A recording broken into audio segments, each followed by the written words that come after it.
लौटे छथिन रामचंद्र भगवान जी तखन काल के गीत अछि। देखू सखी राम के एला बनवास सँ, देखू सखी राम के एला बनवास सँ, देखू सखी राम के। जखन श्री राम जी नगर बीच आओल, जखन श्री राम जी नगर बीच आओल, सूखल नदिया सूखल नदिया उमड़ल जल सँ,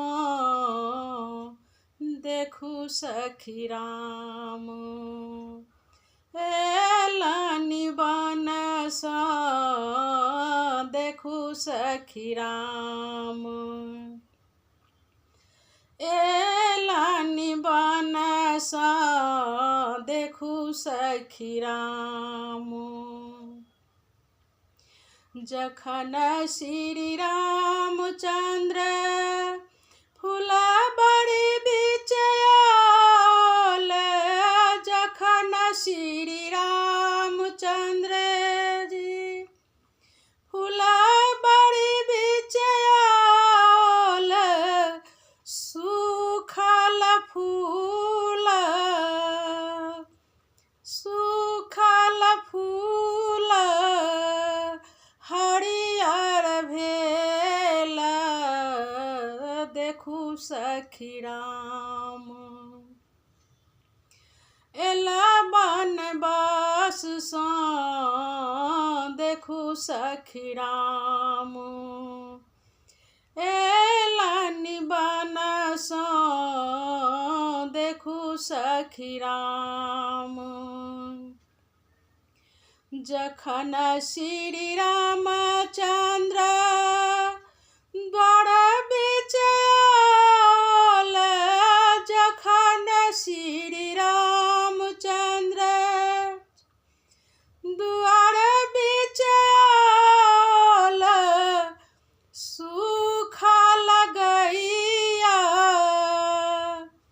सूखल गैया दूध छलकै थान सँ, देखू सखी राम एलनि वन सँ, देखू सखी राम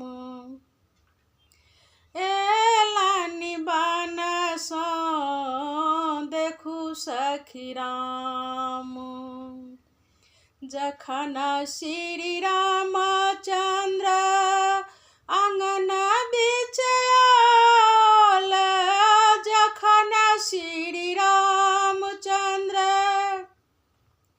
आंगन बीच आओल, सूखल तुलसी